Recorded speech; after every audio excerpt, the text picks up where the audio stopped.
Él es profesor en Lengua y Literatura por el Instituto Superior del Profesorado Joaquín B. González, estudiante de la carrera de especialización en procesos de lectura y escritura en la Facultad de Filosofía y Letras de la UBA.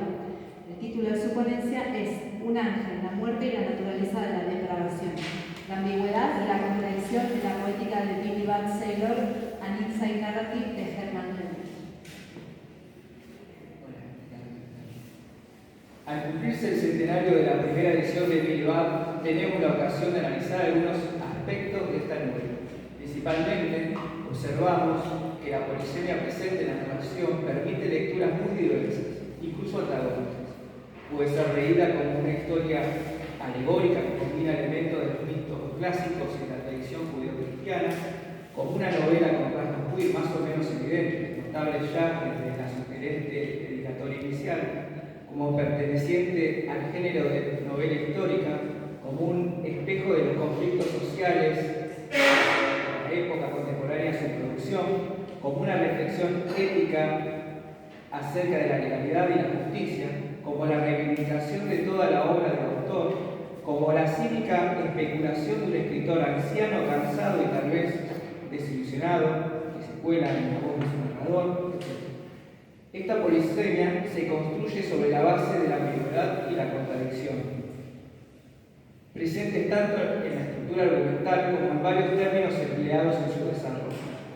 Es de nuestro interés averiguar si son estas distintas lecturas las que permiten reconfigurar el texto, pero esta ambición excede por mucho los límites de esta ponencia. Las categorías de análisis que sostendrán este trabajo se encuentran circunscritas a la escuela franco-suiza de análisis del discurso. Para indagar acerca del narrador nos centraremos en el concepto de ethos, tal como lo define la lingüista francesa Ruth Amosi, el modo en el que el locutor elabora una imagen de sí mismo en su discurso. Por otro lado, seguiremos el modelo que propuso el lingüista suizo Jean-Michel Adam para el análisis de las prácticas discursivas. Nos centraremos en tres de estos niveles de análisis. N4, la cohesión textual en tanto que ambos sentido, por ejemplo, mediante repeticiones de la misma palabra, uso de sinónimos, palabras que comparten el mismo campo semántico, etc. N5, la estructura composicional del texto, es decir, el plan textual. N6, semántico representacional, es decir, cómo se refiere a un personaje o hecho. Trataremos de no obviar el contexto histórico y algunas características del autor en relación con la producción de la obra. Esto no porque nos interese hacer un análisis biograficista, sino porque podría servir para tratar de desentrañar algunas de las ambigüedades que el texto presenta. Consideramos que la contradicción y la ambigüedad habilitan la polisemia del texto, como habíamos mencionado. De ahí que existe una inmensa productividad de comentarios sobre esta novela. Comentaremos algunos ejemplos puntuales que, por no exceder mucho la ponencia, serán pocos, aunque pensamos que serán suficientes para exponer nuestra idea. Se analizarán estos ejemplos y se indagará acerca de los distintos significados posibles, según lo determinan esos contextos. El narrador, un lector moderno de antaño. El narrador se constituye como una figura contradictoria, cuyo discurso a veces parece adherir a una idea y a veces ir en contra de la misma. En este aspecto, su ethos se representa como una voz experimentada, más cercana a Bill, pero que comprende a Budd en su propia inexperiencia durante los años de juventud. En retrospectiva, se refleja esta sabiduría adquirida con los años en la figura de un viejo académico. Entendemos que el narrador también que es mayor que él y que con su sabiduría guía su entendimiento acerca de la oculta naturaleza de otro.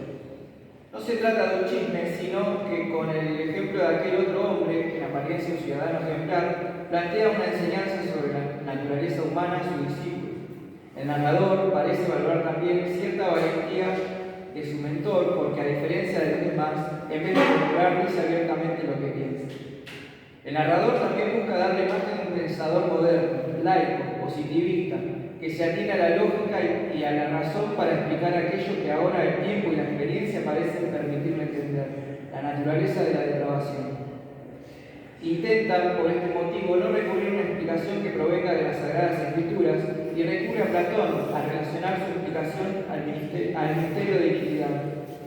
También menciona el hecho de que la lectura lectura bíblica no goza de gran popularidad en ese momento, algo que lamenta porque el léxico bíblico le facilitaría la explicación. Difícilmente sea Platón una lectura más popular que la Biblia en los Estados Unidos hacia finales del siglo XIX, y los lectores de ese tiempo tampoco podrían evitar una influencia bíblica sobre los pasajes de Platón seleccionados en su argumento. Notamos el sarcasmo del narrador en este aspecto, que luego explica con la seriedad de un docente. Se excusa de que su ejemplo no deje de sonar a bíblico para un lector moderno al que le habla directamente. El narrador causa un conflicto en la relación entre lo narrado, en tanto evento real, y la ficcionalización de lo que está narrando. Niega a contar algo que haya inventado, producido textualmente y tratado con motivos estéticos. Es decir, las formas y contenidos que le atribuye al texto son las de una historia real y no las de una novela. Por ello, según afirma varias veces, no habría un plan textual que prolije retóricamente las formas de lo narrado. Pero esto no es verdad. Al referirnos a Billy Budd, si bien hay irregularidades, estas obedecen a la naturaleza de un texto imperfecto por su orfandad de autor. Todo lo demás es una construcción deliberada de sentido. Al señalar el hecho de que haya imperfecciones en el protagonista, su tartamudez, el narrador se resta responsabilidad acerca de que el lector vea a Budd como un héroe convencional clásico. También niega la ficcionalización de la historia. Pero esto no se sostiene en las acciones de Budd, que son por lo menos atípicas para un mortal. Son de hecho las acciones de un personaje de novela. Un párrafo antes, además, había comparado ese defecto de Billy Budd con el de la hermosísima protagonista del cuento de Nathaniel Hawthorne, de Bergman, publicada en 1843. En aquel caso, el defecto fue causante de la muerte de la protagonista, por lo que el narrador de Billy Budd también anticipa un final fatal. En contradicción con la carencia de artificios que el narrador le atribuye a la historia de Hansel Sailor durante el año del Gran Motín, es el mismo quien extiende el relato más allá de lo comprobable.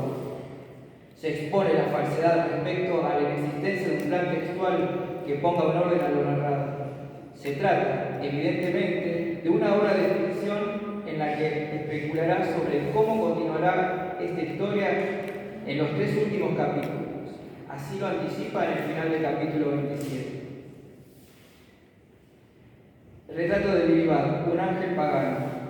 Se sabe muy poco del origen de Billy Budd. Hay algunos indicios que proviene de una familia noble y que habría sido abandonado. Comparte con Moisés el hecho de haber sido encontrado en una canasta.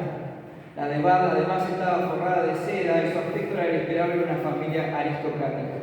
Por otro lado, la psicología de Budd era la de un niño, sin ningún indicio de la sabiduría de la serpiente. Sin embargo, su particular inocencia no debe confundirse con estupidez.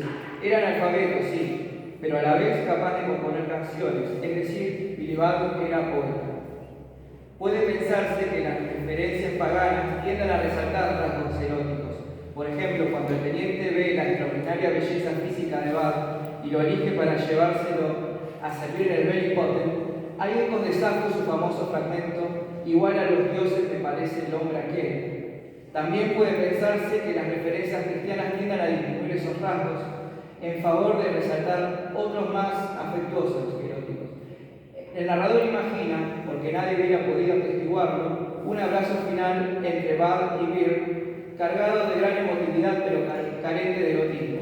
Establece un símil entre Isaac y Abraham. Sin embargo, cuando se dice que Billy Budd es un ángel, se le atribuyen características muy terrenales. Viene primero cuando Beer se da cuenta de que Clara murió por el puñetazo que le dio a Budd, exclama: muerto por un ángel de Dios, aún así el ángel debe colgar. Es decir, le atribuye las mismas consecuencias ante sus acciones que tendría cualquier mortal, por muy ángel que parezca. Después, en otro episodio, hay una comparación indirecta con los ángeles. El narrador hace una digresión histórica en la antigua Roma. En ella presenta a los anglos, los bárbaros cautivos por la victoria romana británica, como poseedores de una naturaleza pura, no adulterada como las personas civilizadas. El Papa, siglos después, también en Roma, cuando los descendientes de aquellos pueblos se convirtieron al cristianismo y fueron en peregrinación, notó la belleza de estas personas semejante a los ángeles.